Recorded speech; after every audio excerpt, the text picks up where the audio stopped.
Today we talk about how can you enable this sign or know how you can do that on your Audiomack app. We go to figure out the solution or know how you can do that on your app.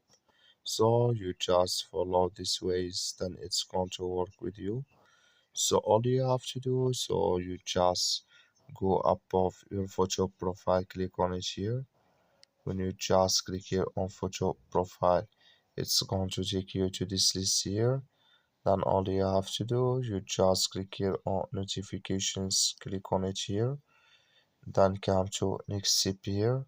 Come here to Upvote Milestones here. So then you click in this sign here.